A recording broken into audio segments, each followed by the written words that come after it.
And we're back. Eric's going to take us through another great discussion around player roles. And, you know, we in all the sports that we cover, there's many different players than other than just the superstars that we tend to kind of focus on. So I think Eric wanted to kind of give some recognition to some player roles and kind of get a good discussion over the other side of some teams, as well as, you know, which sports kind of focus on their superstars over others. So Eric, why don't you take it away? Yeah, call it discussion, debate, argument, agreement. We're going to do all of that right now, right here. So first off, just to start it, I'm thinking which sports are superstars most important and focused on? In my eyes, it's got to be NBA. I believe they're the highest paid athletes in the world. It goes to show that's in North America anyway. Maybe. Yeah. In places that aren't Canada, I guess Toronto Raptors though. But going on the opposite side, like which sport is that situation completely the opposite? I would say hockey, most likely. We were kind of talking about this like in the beginning of the podcast. Alex, you're our NBA guy. Why do you think like these NBA superstars, you know, they get the most attention, the most money? Like, why do you think our world is like that?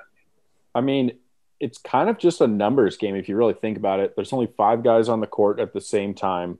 You know, all the other 3 professional sports, you know, baseball's 9, football's 12, hockey's, I guess, is technically also 5. But they switch off so much more frequently than basketball players. I mean, I guess there's 6 including the goalie, but for hockey. But I mean, if you just look at recent NBA history, I mean, if you look at someone like LeBron James, I mean, he took some Cleveland Cavaliers teams who, other than himself, had just, I would say, mediocre to average players at best, especially after Kyrie left. And he took them all the way to the NBA Finals.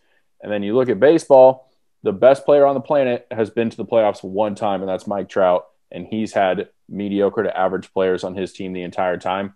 So, yeah, they make a crap ton of money. We talked about it last week on the podcast, is the NBA also markets their players better than any other sport out there.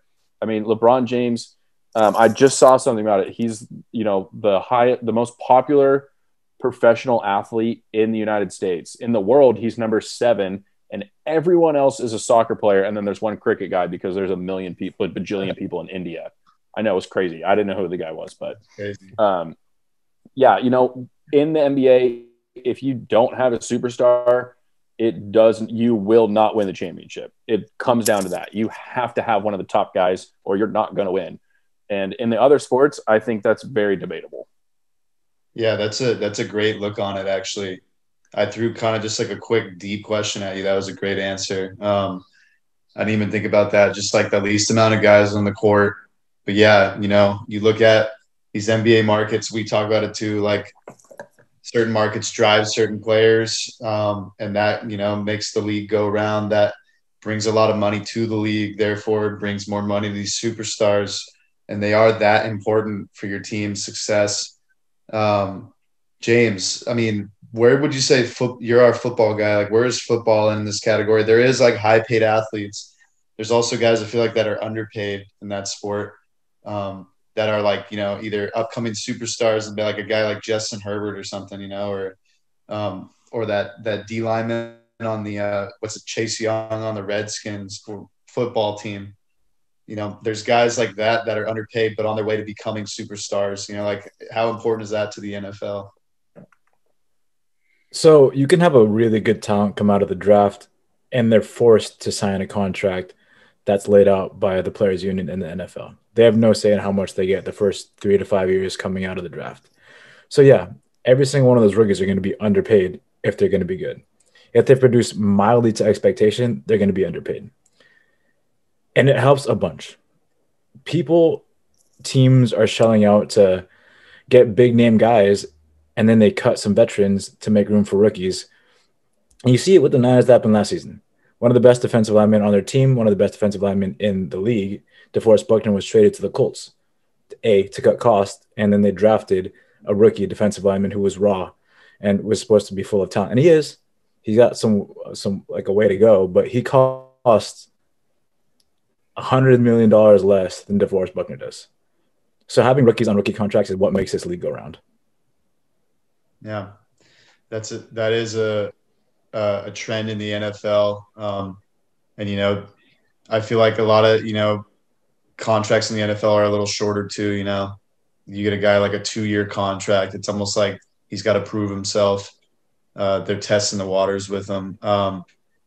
So trading, we talked hockey, probably the opposite. We're like, there's superstars, your McDavids, your Austin Matthews, but these guys don't make as much money. And sometimes, like, look at the Leafs. They had like the highest paid line last year, and they lost in the playoffs first series like they have in the last like 4 or 5 years. What is to say about this in the hockey world? Yeah, it's a little bit different it's a lot different than the NBA. The game's just different. You hear about it every time free agency or a team's looking to rebuild or a team's looking to contend. And the reality is, your top 6 is extremely important, and the top 6 forwards are your first 2 lines. They're going to be compared against everyone else in the league. If you look at, you look at a team like the Avalanche, they probably have one of the best, top 6 players in the league, just based on all around that depth up there. But really, when it comes down to it, is if your team can sign and play hockey players at the NHL level. The NHL level is completely different than the AHL level, which is the league just below. And that is quite a huge stepping stone. And so you hear it all the time that you're looking for players, you're looking for NHL caliber players, because it doesn't matter if you have a Connor McDavid, and I can attest to that. We signed him, we drafted him in 2015, and he's seen the postseason once, very similar to a Mike Trout situation. And just now they're starting to get that depth and that ability to actually perform. So you clearly, as much as the player can take over a game, and Connor McDavid has, and Austin Matthews has, you need NHL caliber players in the depths of your roster to compete. That's just how it goes. If you're wanting to succeed, case in point, look at our talks about the Tampa Bay Lightning this past postseason. They are the deepest team in the league. No, they have Kucherov, who's one of the best players on the planet as well. But below that, they don't have a Leon Draisaitl, but they have so much depth throughout the lineup that, even a 4th liner probably would be cracking a 3rd liner on any other team. That says a lot about the team like that. And that's just how you perform. That's just how you perform as a team. You have to play to a hard cap, and that makes it tougher. And it's just a different dynamic than the NBA. Yeah, that's crazy. I was just thinking about the Lightning as you're talking about this, because at the deadline last year, they got this Barclay Goodrow, like a 4th liner from the Sharks, love that guy. He ended up being super important to them, scoring like dirty grind goals in those important games against the Stars in the Cup final. They signed Shattenkirk, who's now on the Ducks, unfortunately. But, he was another guy that became like a glue guy for them. He was like one of those, 3 out of the 4 main defensemen that played well for them. They got some other dude from the Devils that his name is slipping me, but another 4th liner that was just putting in work for them. Gets me into the next question, Tyler. Like in baseball, you got the designated hitters on one side of the league, but we were talking basketball earlier. Like you get your superstars; they're playing every night. Usually, it's not like unless they're load managing, but you got your guys playing every night in football and basketball. But baseball, like you're rotating pitchers, not everyone's going to play every night. Your designated hitters, your pitchers, like how are they valuable to the team? Like, because you have your superstar pitchers, but you also have like these other like kind of no-name pitchers that we were talking about with the NL East earlier. Like how do these roles play in baseball? Yeah, I mean, in my opinion, and I think most people agree. I mean, I think pitching is the most important position in baseball. You got to have pitching. You got to have a lot of it because you mentioned, you're rotating guys every night. Their starting pitchers are pitching every fifth day, so you got to have 1 through 5 be pretty solid for you to win all those games.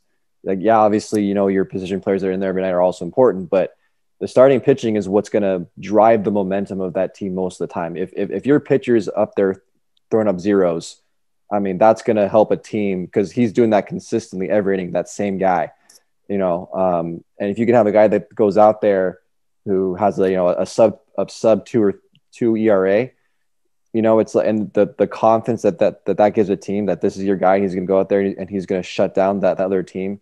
It just gives your team so much confidence. And there's a reason why pitchers are the highest paid players in baseball, even though they don't play every day, which is kind of a crazy thing for a lot of people to grasp. But that's just kind of the way it is, because they are that important. And when they are playing, they're doing most of the work. So pitching is kind of an interesting position. It's hard to compare it to anything else. It's very unique. But it is, I think pitching is very, very important. As much as it is for your ace, your number one guy, as it is for even your number 6 guy, the guy that has to fill in for guys that get hurt. It's very, very important to have a pitching depth is I would say an essential part of a championship team. Oh yeah, would definitely agree with you on that. I kind of want to wrap it up now. If you guys are able to think of these like glue guys, is what I like to call them, in like each sport that stand out to you. For me, basketball world, I'd say, like, no bias here, Lou Williams, big glue guy, big bench guy. Montrezl Harrell, for sure, big glue bench guy. Like the NBA, you hear a lot about the bench players. They're like just as important as the superstars, because while the superstars are resting, they are the ones gathering all the points, hopefully keeping the other team off the scoreboard.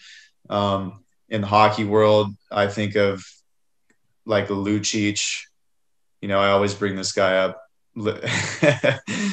Trade and disagree. Like a Lucic once was a good glue guy, like in his Bruin era. Getting the grimy goals, fighting, protecting the main players. That was in an older world of hockey.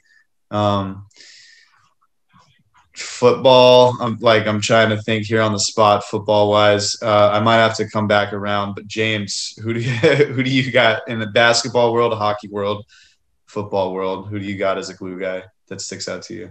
There isn't one particular person or athlete who is a glue guy. I'm just going to go with offensive and defensive linemen. Like a nose tackle on the defense, they don't get any recognition whatsoever, yet they're still getting the job done. And you don't ever hear about any offensive linemen unless they're doing terribly. So if you don't ever hear about them, they're doing a good job. They're glue guys. Yeah. They make your team work. That's true. I don't really know many offensive linemen in the NFL, and I should just learn all their names and quiz you on it, see if you actually know them. But yeah, you're right. Those are big glue guys in the NFL world. Tyler, baseball wise, who are some glue guys? I mean, what position would you call a glue guy? Would you call it like a backup pitcher, like a closer, or what are we talking here? Call that rotate catchers. Yeah, you're a utility guy who's kind of a player on your team that can play multiple positions if needed. So for me, the most recent guy that comes to mind is Kike Hernandez. Was on the Dodgers for a long, long time, now with the Boston Red Sox. But I mean, that guy, he played every position except for catcher. So that is a super utility guy, a guy that can play anywhere. I think every team needs at least one of those guys. And he's a guy, I mean, he played a lot of positions, but he was in the lineup almost every night because he was giving guys days off or, guys were hurt. So he was just a guy that was constantly being rotated in wherever he needed. And that's not an easy thing to do. A lot of baseball guys specialize in a certain position and look lost if they're anywhere else on the field. But Kike Hernandez is, I think, probably the ultimate, super utility guy who not only is good defensively, but is pretty solid on the offensive side too. So I think baseball wise, Kike Hernandez, and also hockey. I want to just mention one name, Trevor Lewis, LA King. Oh yeah. that guy was one of my favorite kind of under the radar players there for the LA Kings for a lot of years. Super glue guy. Yeah. Alex, NBA wise, anyone that sticks out to you, role players? You could Yeah, say baseball, whatever sports are on your mind. Yeah, I like the guys that you picked with Lou Will and Harrell, but I'm going to go back. I don't believe he's in the league anymore, but Jamal Crawford, another Clippers guy, pretty much whoever's going to win sixth man of the year, that's the guy you want on your team. And just like I personally think with the NBA compared to the other three major sports, those role guys, you need them less often than the other ones. I mean, we talked about there's less guys on the court at the same time, but the roster, like the active rosters, are also tiny compared to the other. I mean, it's 12 guys where football's 53, right, James? Yeah. 53. So like it's kind of not comparable. But yeah, any guy in an NBA squad that gives you bench scoring or bench elite defense, that's the kind of grinder guy that you want on your team. Yeah. Schroeder, I would say Schroeder too, who's now on the Lakers. Like I thought he was going to get that six-man award last year when he was on OKC. Traden, did you say some hockey guys already? I can't. No, I haven't. I would say a Pat Maroon. Maroon, that's a good pick. The way he just the way he commands the ice when he's there, he battles like hell. And then most recently, I got to tip my hat to Alex Killorn of the he played it with Tampa Bay. Those are the players that make a difference. You can inject them into the first line if you need some toughness, some truculence. You could put them down below and they'll still score some goals and they'll get in the dirty areas. And if they're playing well enough, they can actually play against the best on the ice and give your guys a chance to play against the weaker lines as well, giving your high octane offense the chance to win games. I mean, that's what the players are about. So I'm going to give Alex Killorn and Pat Maroon a huge tip of my hat on that one.